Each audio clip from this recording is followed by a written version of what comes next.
Okay, so here we go with another video. So I want to use a documentary that is online, and I want to show what's happening to me, as the documentary explains as well, because it matches perfectly what's happening to me. So here we go. Self are synonymous. Fast forward to the 21st century, they're calling it the next frontier in innovation, neurotechnology. The potential to peek inside your skull, decode your thoughts, and maybe even tweak them while they're at it. Scientists and tech moguls rave about brain-computer interfaces, neural implants, and mind-reading gizmos. Tools they say will cure diseases, boost productivity, and potentially one day connect us all in some blissful digital hive mind. But are we really ready to hand over the keys to our heads to a bunch of lab coats and Silicon Valley billionaires? Or worse still, the government? What happens when your employer has access to your brain activity? When the algorithms start whispering to our neurons or hijacking them completely? This isn't science fiction anymore. It's here, about to creep out of labs and research and development centers worldwide. But the prospect raises more questions than it answers. Welcome to the eerily dystopian world of neurotech, where the line between breakthrough and emotions. A critical question emerges. Will we keep control of our own minds in an age where our neural data can be harvested, analyzed, and even changed? At the same time, a shadowy new weapons category is emerging. Neuroweapons, capable of manipulating our minds and emotions.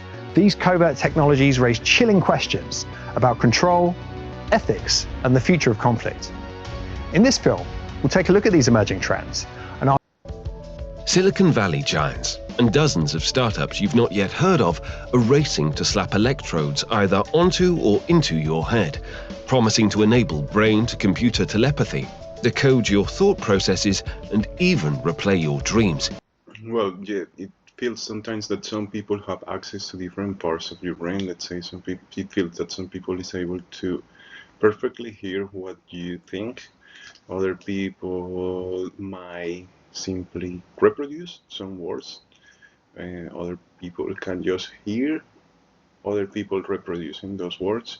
So let's say this is, let's say if I will have this kind of technology in which I could extract voice and also place voice in other people, then you can play with many combinations. Let's say with algorithms, you can only take the words that you want the other person to hear, or maybe take the words that you choose from a dialogue from one person, so the other person will only reproduce the words that you want to reproduce.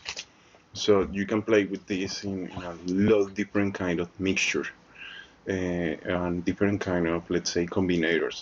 So you will use maybe, as you could create a situation in which a person can only subtract the names that you say during a conversation. You could have another person who will listen to the conversation in your head the whole time, and maybe you could connect someone who will be 24 hours listening the conversation to another person. It means that whoever is listening to other person's head the whole time is another kind of a slave, because this person has to be living around the life of another slave. And this is a way in which you can create being or overproduction in society. Then this is a way in which you could create a situation in which humans spend time, don't think much about the situation, they continue consuming, they continue earning money, etc.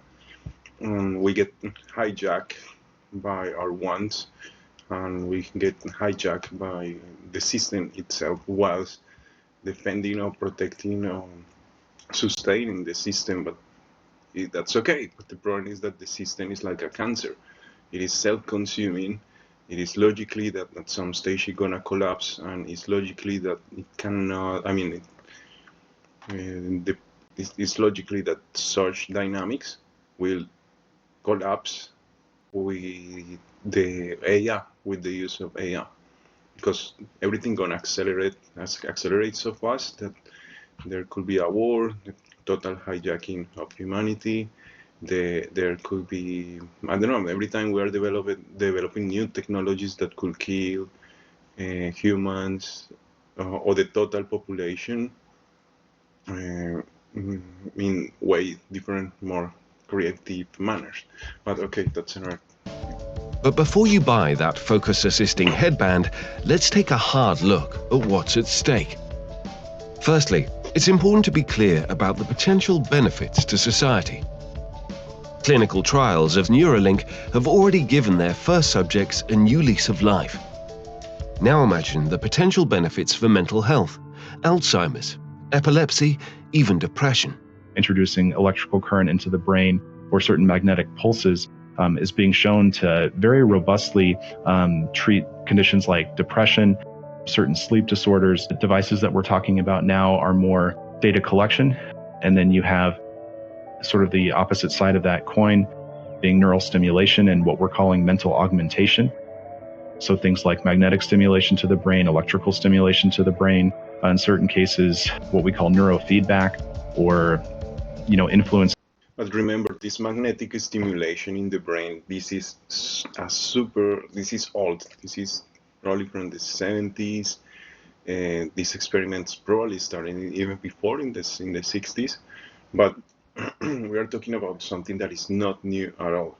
And if you think this is a cover military technology, then it should be super advanced. Yeah. So what we see here mainly is just the surface of how this technology works.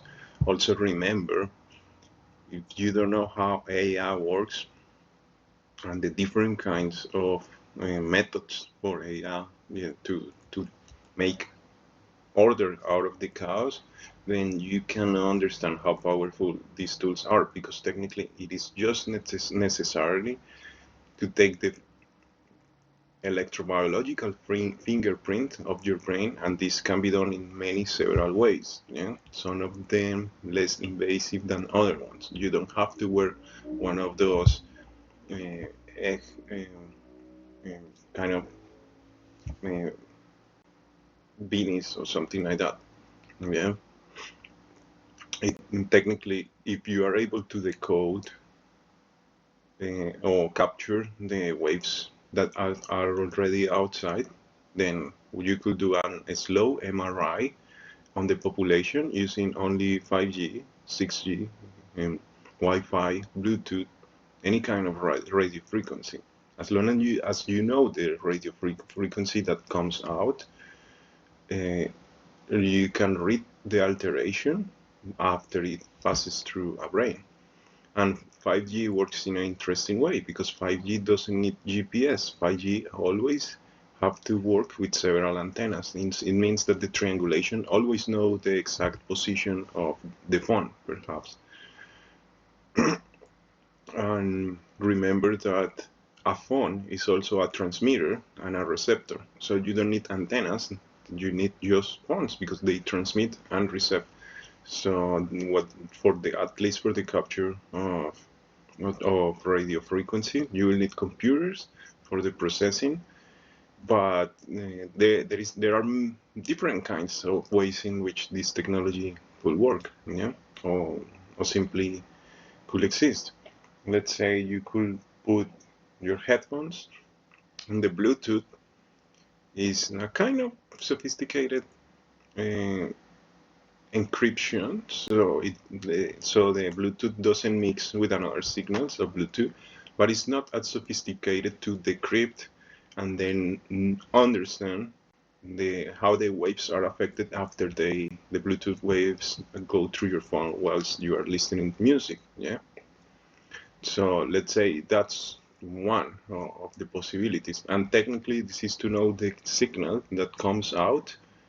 Then you will have the reception of the signal after it has been altered, and this is a kind of noise cancelling, because you just cancel the signal that was coming out, because it should be the same that should be received plus the alteration. What is left is the electrobiological fingerprint of what happened in your brain, and then you use AI to decode what's going on. And the more a person, let's say, talks whilst the coding of this signal is happening, then the more refined it gets. And remember that when it starts to happen to me back in 2016, 2017, especially related with words.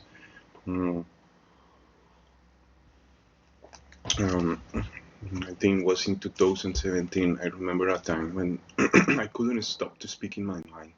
It was really, really difficult, and I didn't know what was going on. And that day, I think, well, but that's another situation. But okay, and yeah, technically, you will use any kind of wave, AI, and then you will decode it, and yeah, AI will make order out of the disorder. And the more you talk, the more you do an activity, the easier it is to decode. Yeah. Seeing brain activity by the merits of certain parts of it being read in a certain way. On the consumer side, the current range of devices are promising to improve your concentration and well-being. But these gadgets aren't just toys. They're bridges between your neurons and big tech's data centers. That About concentration, yes, that's right. I do believe, not because it has helped me to concentrate, it's totally the opposite. It can grab your attention and makes you deconcentrate. So there must be a kind of concentration or attention circuit, and this must be, this has to exist, because one of the most renowned papers in AI is the one called "All You Need Is Attention." And in this paper, well, they talk about how attention can be captured or can be redirected or can be continuously used for a machine. So in the brains must have something like that as well, because we are neural networks as well, our brains. So attention definitely can be just captured. Let's say it feels that if they want to capture your attention for hearing, they will do it. If they want to capture your attention for seeing something, they will do it. If they want to capture your attention in the voice in your mind, they will do it. If they want to catch the attention in a part of your body, they will do it. This is not like someone tap into you and then you feel something that cuts your attention. Sometimes you could be distracted and you don't pay attention on what's happening in your body. No, but it feels that they could track the attention field, then they do the tapping in this situation. So they could capture your attention and focus it towards any kind of your sensation, awareness, feelings, etc. where it gets murky. When we're talking about neurotech, it's important to remember what exactly it is that we are measuring, and that is our brain waves and our brain activity. And that can reveal things that are happening subconsciously, and it can also reveal higher level thought processes. It uses the raw data. Yeah, one of the dangers that I see here is that they are stopping the unconscious. The unconscious is like when you cannot dream, or they beam specific dreams.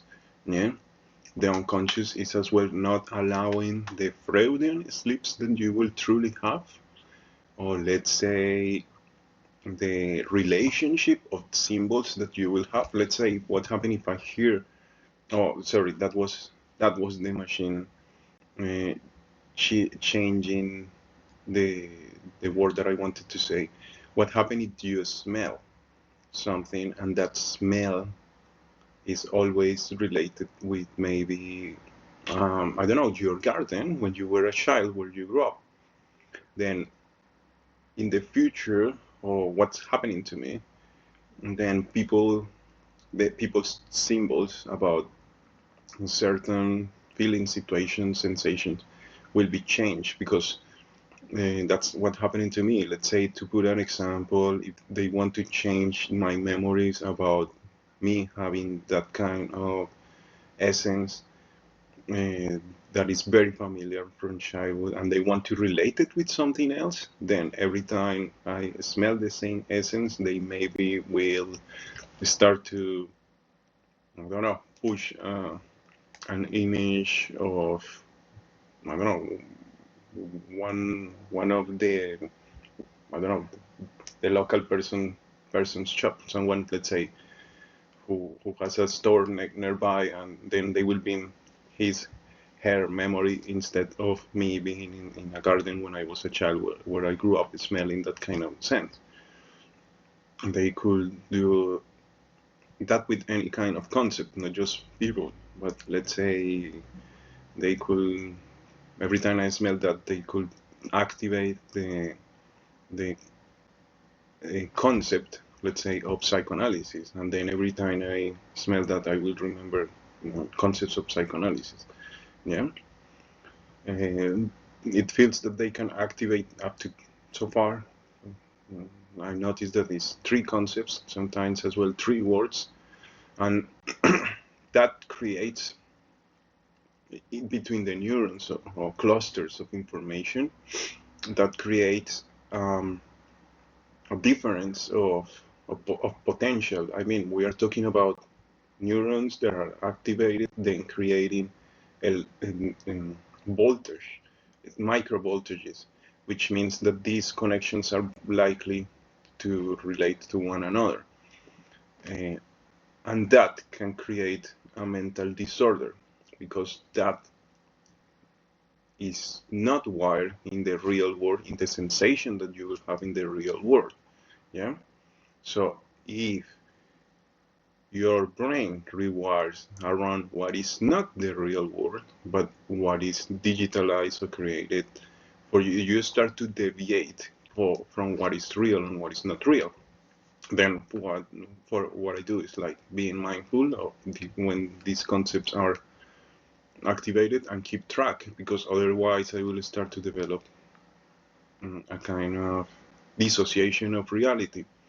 And yeah, one of the, let's say, Umberto Eco, who studied semiotics, the study of symbols, he explains that if there is something for which symbols are good, is to hide things. Yeah, because you have something, a concept, whatever, and you place a symbol to represent it. Depending on how you manipulate the meaning of the symbol, you manipulate the perception of what is the real thing. And so we are talking about this, the signifier and the signified. The signifier is the subject, and the signified is the object. The subject is the symbol that we want to convey the meaning, and the object is the real thing. So we are talking about,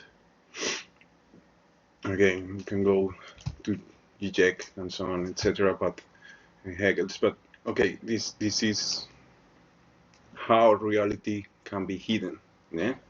And when you mix this technology with swarm technology, then you can change the perception of people in one day of everything, anything. And if people is not conscious, then there is no there is not reason whatsoever, technically, scientifically, let's say nowadays with the politics, let's say with America First policy, if that policy would imply that the United States could use this against any or all the countries in the world but the United States. And so let's say even politically, Yeah, and in any fields of science, even kind of modern philosophy and mainstream philosophy, I'm talking, because philosophy is politics. Yeah, if I say the philosophy of life is to become more human every day, that's philosophical thought that is political. If I say the philosophy of life is to become perfect in the long run, live forever, be mechanized, etc., a transhuman, that's another way to the philosophy, and that relates to politics. Yeah. And when we have this technology and we assume that nothing bad's gonna happen in the future, that will be extremely naive, because the only on the reasoning, the only situation in which humans are not becoming robots, totally slaves, is because humans have something special and we all agree with it, and we have to sustain that, what that makes us special.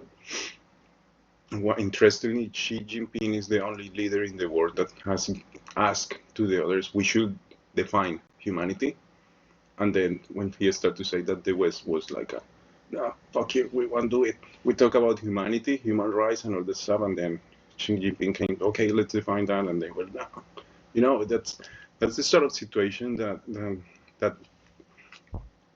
politically lead us as well to think that there is again, the point is politically, scientifically, and put it in any field of modern mainstream whatever situation is that there is not reason for which this is gonna deploy to everyone in society. There is not reason for which this technology will not be applied always in younger people. It means until the fecundation of the fetus. There is no reason for which this gonna not be deployed um, every single time to an increasing amount of people. There is not reason for which someone could live without the intromission of this technology.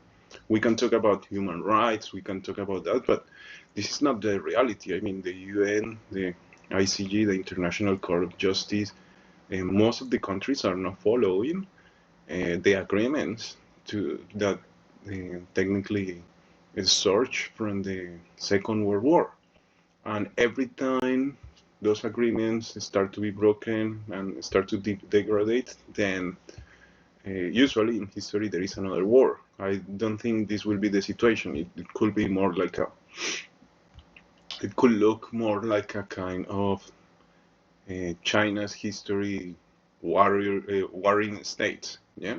So the war possibly will look like a petri dish, and then you will have commerce fighting and also some expansion that not necessarily looks geographically, because we are talking about the electromagnetic spectrum as well, but it's looking like a petri dish, yeah.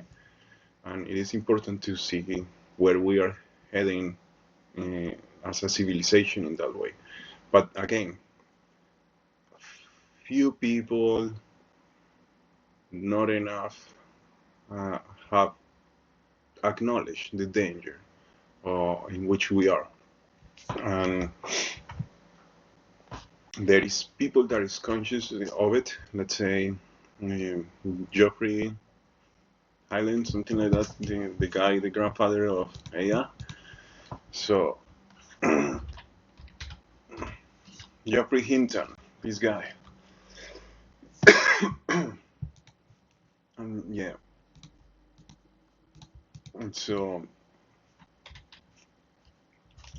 yeah, he's the guy that is kind of he won a Nobel Prize, but he's also compromised because he technically every single Nobel Prize has an agenda already. They are busy for the next 2 years with places to go to meet, etc. He cannot talk freely in the way that he might speak with his mates, because also to make people understand or to deploy the message in which people is fucking aware of the situation, is difficult. But he's doing it. Somehow he acknowledged that, hey, people like Trump Trump or Putin could use this technology and create a really bad situation for humanity. Yeah, and there is a lock point in which there is no way back. There is no way back because you can capture minds, you can enslave the minds, and this is technically what's going on with me. Yeah, and if I start to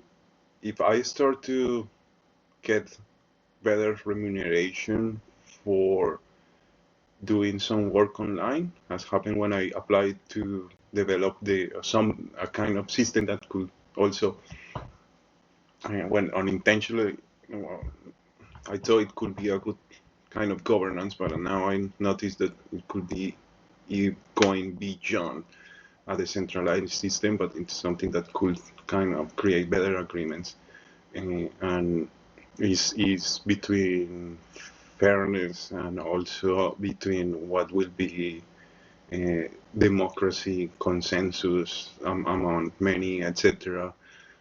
Well, another thing, another kind of reconciliations between what I call information, frictional information.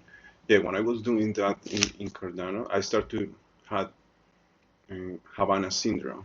Yeah, and this means that they are hindering certain efforts that could help to solve these problems. Yeah, and every time I try to get myself in a better economic position, then drag backwards. Let's say this is normal. I mean, for people who has been target, this is normal also for people that experience this kind of Stasi techniques of harassment. I will talk about that in another video, but people has entered to my room. They, as I say, they cut the wheels of my bicycle, and it cost me $200. I cannot earn too much money because technically I'm hijacking a kind of universal basic income. And this is known by, I do believe, every single of the intelligence services, at least in Australia and many other places in the world. I've been talking about this several times. But then we start to question what is the system for, who is helping, who is not helping, what are the problems. We have identified the problem, etc., etc., etc. So every time I try to be in a very economical position, then I start to have these withdrawals. They pull me backwards. I don't have withdrawals of anything. Never been addicted to anything either. But by the way, they try to make me addictive to many things, but it never happened.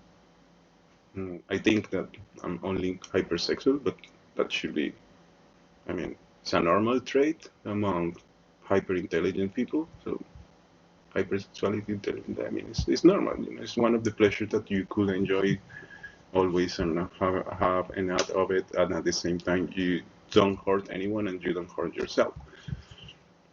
Yeah, it's not like heroin or anything like that. Okay, but let's go. We're talking about my sexuality also, which they control. Data and applies algorithms to it in order to decode what's going on. And it can use that kind of information to determine incredibly sensitive information about us, like our political opinions, our sexual orientation, our implicit biases. And so they have also tried to push sexuality and try to change sexuality. One of the things that they do is like, let's say, since this is all interconnected with the internet, and remember, this is a kind of top secret project, then They could change my algorithm if I watch porn, and they will push me more gay things and things like that. Also, they could, another thing that happens very often, very important, even if that's shaming, but I mean, that's the point of a philosopher. Maybe people will think towards the taboo because they cannot control the trigger of the taboo.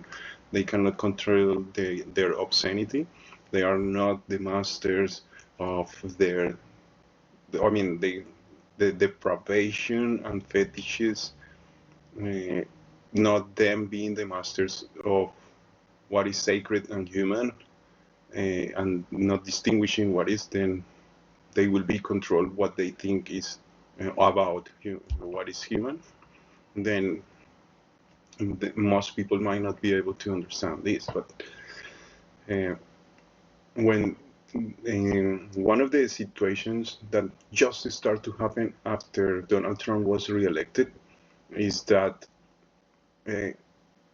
they will kind of push a kind of pedophile rhetoric. Let's say this is also part of the old technology.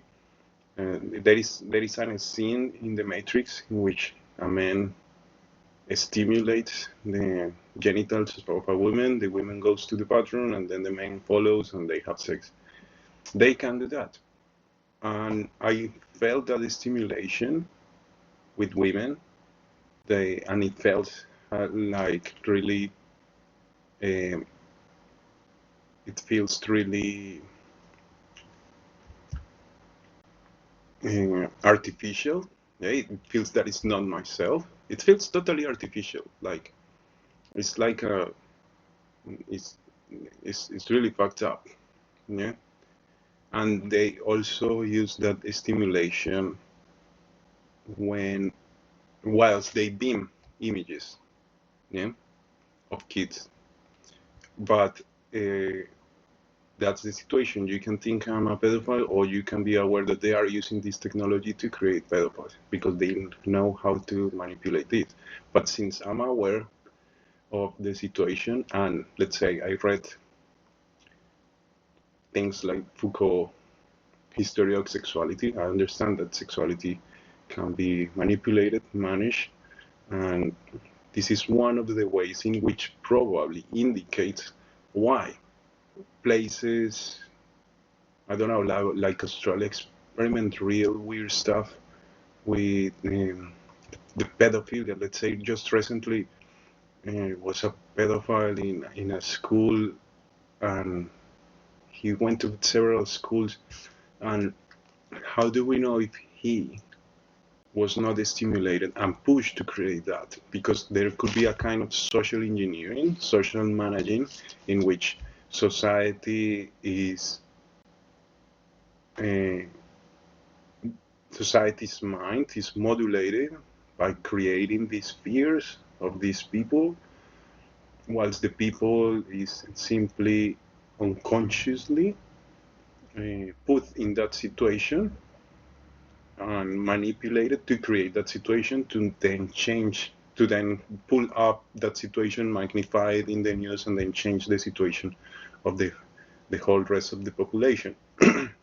It makes every single parent paranoid, and it's very interesting that the most secure societies experience the most paranoia, the most insecurity. So the most insecure humans, interestingly, are nest in the most secure societies.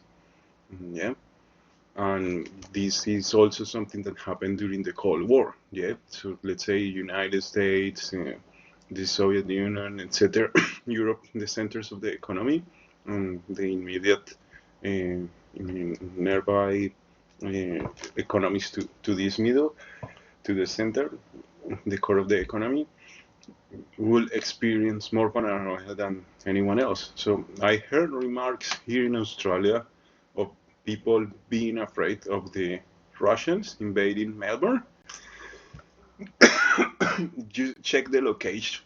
The location of Melbourne is totally in the kind of is in the southeast. They have, I mean, You know what is the travesty just to invade Melbourne?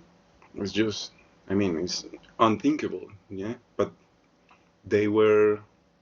people was paranoid, and they were apparently even structures built just in case the Russian invade. Yeah, but that's the paranoia. That's the paranoia that everyone is experiencing. So, let's say United States don't think that they don't think that China leaders have some sanity in it, and China is very conservative. I would like to say that China thinks that they don't see in other partners sanity, but I think uh,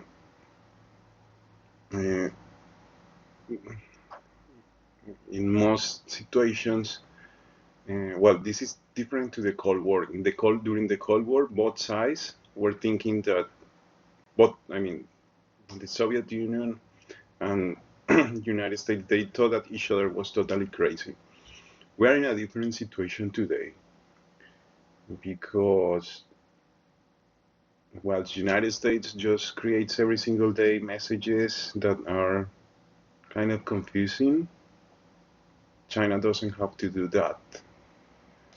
Um, so I don't know if the Chinese can comprehend more the Western mind, and the Westerners, cannot comprehend the Chinese mind, because simply their approaches are totally different. This is not like a direct declaration of confrontation, yeah. But definitely what's happening in the West is this creation about the China threat and so on, but no one has been able to define the China threat. Then we have in Russia the war, and this is a disgrace. I question if this technology was involved in that. Because I do believe if we don't bring this kind of technology to the light, then it means that it's going to be deployed to everyone. It's going to be deployed without consent. More people like me, who has been trying to solve this kind of problem, is being targeted. I'm a quite capable person. I should be, let's say, in Germany doing neutral studies. I should be doing more than trying to free myself. I mean, I'm just correcting stupid mistakes of the system that is taking my whole life just to correct stupid mistakes, instead to dedicate my life to really solve real great problems. And this is one of the results precisely of this ideology of paranoia, of this is a kind of ideology of humans not having human value, maybe because you are a refugee, because you come from a third country, because you have an accent, and this kind of mindset that devaluates other humans. When you are in power with that mindset, you deploy that to the rest of humanity, and what is expected is the perishing of humanity eventually. Yeah. So yeah, let's continue with this video. So when we're thinking about the rise of neurotech and the possibility for this kind of data to be mined for insights about ourselves, we need to be thinking about this as the final frontier of our privacy. It's an incredibly frightening thought. The unique specificities and qualities of neural. So there is no privacy whatsoever. Whether because they push a button so you to speak, like a kind of enhanced interrogation that goes 20 hours per day, 18 hours, depending on, sometimes they don't allow you to sleep, or otherwise because they know exactly what concept you are highlighting, even if you are not translated in speaking language or in your mind, as speaking in your mind. They are able to kind of decode or approximate what are you thinking. Also, it feels that there is a part that treats, and there is another part that push concepts and kind of writes. Then sometimes I think that if there were at least two kind of operators, one that only takes what is read, then they cannot distinguish what was pushed as language. They might think that what I'm speaking is me producing the speech, but they might not be aware that there is someone else putting some words intrusively, and what they will see is just uh, what has happened in my mind without discerning what was pushed and what is eventually my self thinking. Yeah. And so let's say the reading cannot most likely cannot distinguish of the intromission of the technology and what is really your being. Yeah. But yeah, again, imagine if no, but I do believe this had happened. Obviously, this technology is kind of creating predators by design, and this concerns the Australia society. I'm not a predator. I'm not turned on by kids. I'm not someone who. I mean, I'm hypersexual, but I've never been turned off by. Let's say it's not my mindset yet, and I see that definitely is a kind of mental illness.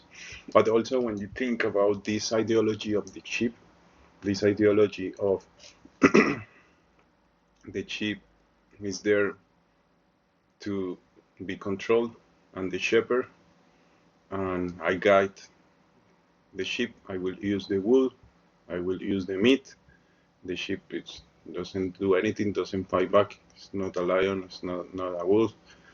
And then, since this kind of being has a nature, and I'm someone who is the predator, the hunter, this kind of stupid, twisted symbology. It's people who have never go to hunt, or they don't live in nature to need to hunt.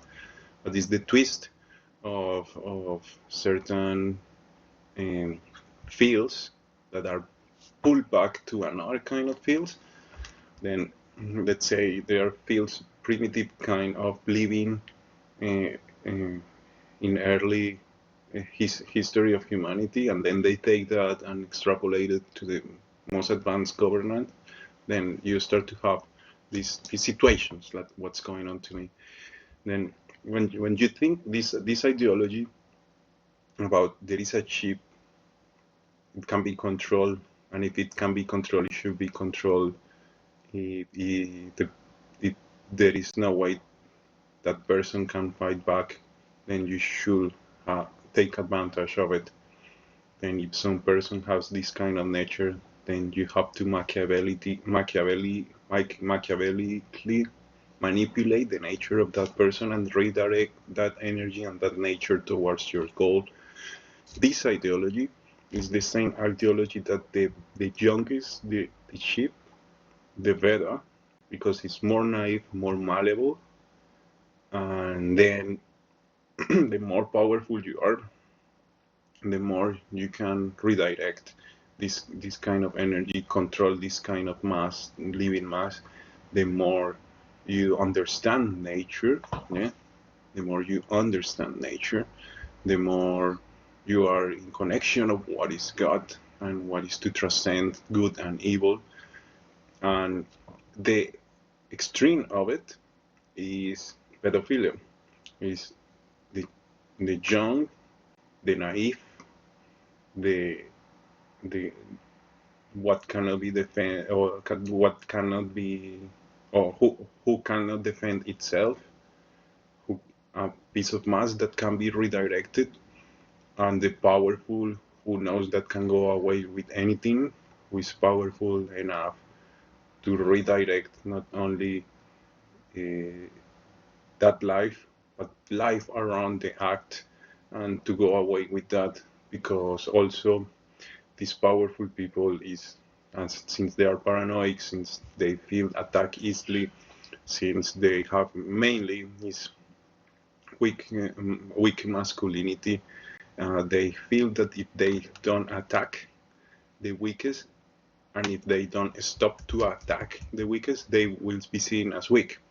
So the more visceral, the more sadistic you are, the more you enjoy this kind of situation, the more respect you have around, the more people will think that yeah, you are the one guiding, or the one, I don't know. Yeah, this kind of twisted situation that is now happening in which attempts against what make us human, really, but it just take the not even primitive instincts, but a kind of disorder between the primitive instincts and the use of willpower, and the extreme of this kind of the sheep that is there for the shepherd to use the wool, to use his life, its life, etc. Blah blah blah. Comes to be pedophilia. Yeah, it's and this is an extreme of this ideology. Data mean that consumers are entering a landscape where they absolutely have a blindfold on. Even neural data from wearable consumer devices can be analyzed. Companies can access information about you, such as neurological disorders, mental health diagnoses, and increasingly elements of your thought. Well, yeah, they might be able to scan the brain and detect what could be a mental disorder or anything like that. But at the same time, they could use this technology to read and write and create a mental disorder. Yeah, and or recreate the symptoms of a mental disorder. Yeah, and because this is invisible, let's say places like Australia, which doesn't have a Bill of Rights, will have the situation in which our own army can attack us, and if, let's say, one of the commanders says to one operator, well, do this, and the operator has, okay, this doesn't seem right, the commander would say, no worry, under the law this is legal. If there is no evidence, there is no criminal act. If there is a criminal act, we can do this for the greater good, because also there is nothing that says that we cannot do this legally, because we have, I mean, in the Constitution, this is allowed, as is not a state that is not allowed.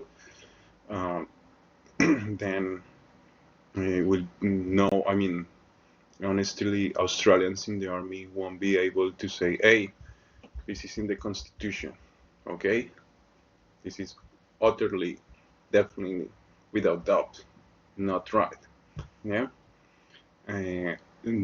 So is, I do believe, more the situation that people might know that is not right, but also it doesn't give the assurance to stand on the ground properly, and also it creates a situation as well in which commanders would try to choose the most, I don't know, crazy loyal and all that sort of stuff, in which I do believe that the people that target me definitely had a lower IQ because they couldn't see anything on me. They probably just took points of data and they thought, this guy is stupid, because it probably what they choose was the mirror of who they are. They couldn't see themselves related to other kind of points of data. Let's say that could be related with a book that I read, but they have not read, so they cannot understand what's going on there because they don't have that knowledge. But if they see some stupid things that I maybe have done, if they see something like maybe stupid things that I would say in a kind of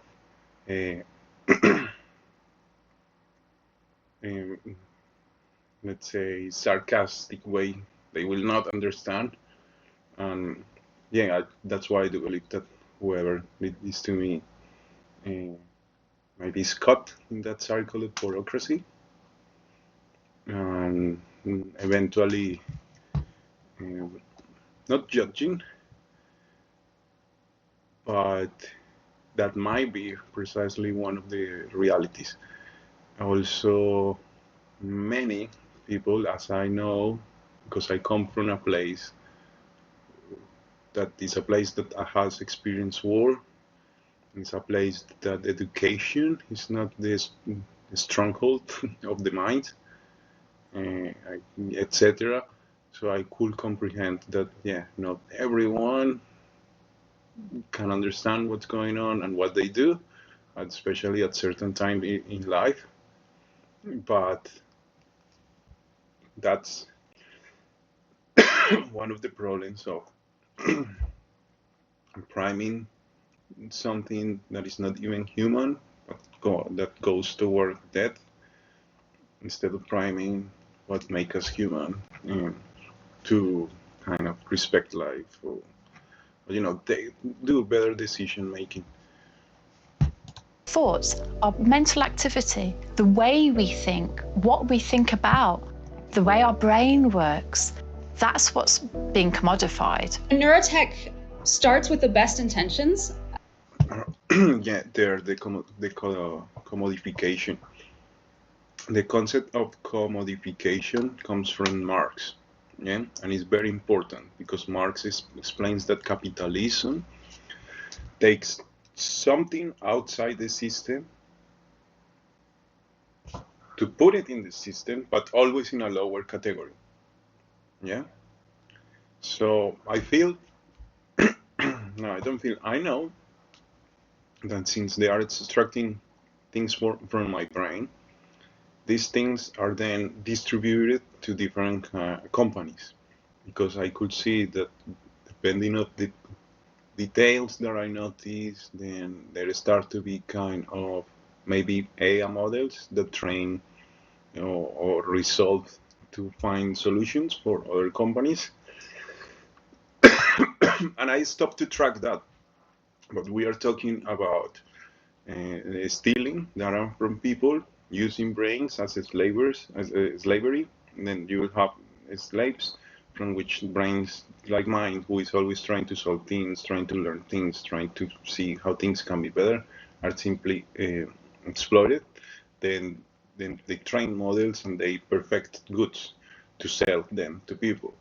And this is my experience. I actually stopped to track that, but one of the first times in which I noticed this, I think they were not extracting that directly from my brain. As I spoke with that with my flatmate, it was like I stayed like 2-3 days thinking about how guns.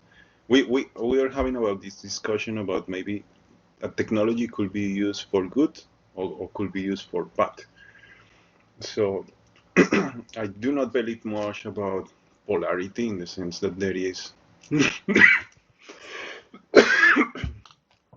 an opposite to every single thing. I think it's more a kind of bias of our brain. So when we were talking about, what is, let's say if you create a virus that will kill the whole humanity, what that virus will be used in a good way for? I mean, what is the goodness side of that virus? Yeah, that's relative. Maybe it will be used as something good for an AI machine that could deploy this kind of slimy, I don't know, fungus around the world to hijack every single neurological system. Yeah. Then, but that's not good for humans. Yeah. So there are many things that are not good at all. But I was hammering in my head with then how guns could be used in a good way. How guns, let's say you have a machine gun, I don't know, AK-47, I don't know, many references of machine guns, but you take one of those, I think was the most powerful during the Second World War. Then you take one of those machine guns that are designed specifically to kill people, how you will use it in a good way. After thinking, okay, maybe you can place seeds in the bullets, and you will need to use the machine gun to plant trees, just hitting in the ground, maybe from a helicopter, and you'll be planting trees.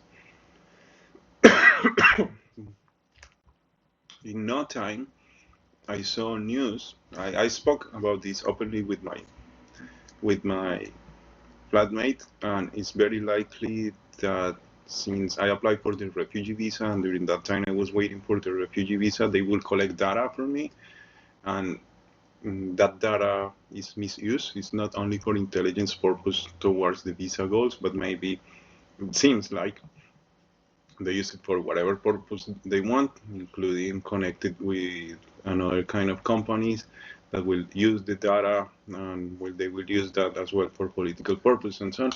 So in no time, I saw that a kind of developed country, and I can't remember who it was, but I think United States, something, can't remember, will use that a project with a country in Africa in which they're gonna use machine guns precisely to do what I was talking with my mate. And then I saw that simply that project failed because, I don't know, they couldn't push it forward. They probably, I don't know, they didn't do it properly, but obviously you cannot use the same amount of gunpowder. You cannot use the same cartridge. You have to think about the seed surviving the impact. You have to think about how deep this thing gonna go. So it's not exactly that you're gonna use something that can punch through metal just to put it in the ground. No, actually, a seed follows so gentle in the ground that it's part of the methods for life as well to continue. So yeah, I mean, they probably discovered that it doesn't work in that way, but it was very interesting. Yeah, you have to do some modifications, obviously, because machine guns are designed to kill, not to place trees, yeah, etc. But yeah, this is one of the examples. But it had happened so continuously that I stopped to do it. Okay, I stopped to count the times I will discover that in no time things that I will think will be used. This is partly what they call the AI race, yeah, because they will use AI, hijack brains, and AI can be used in every single field. So the AI race encompasses every single field, and that requires the capacity of stealing information. That's why no company of AI pays authorship rights, and settling that authorship rights down means that they can steal data from anyone at any time, because from the ground of the foundation of AI companies or AI services and the collection of data, then it has been institutionalized that the payment of authorship rights is totally out of this new AI system. Then with that as a base allows an structural form in which humans' brains and information or neurocognitive information can be steal without any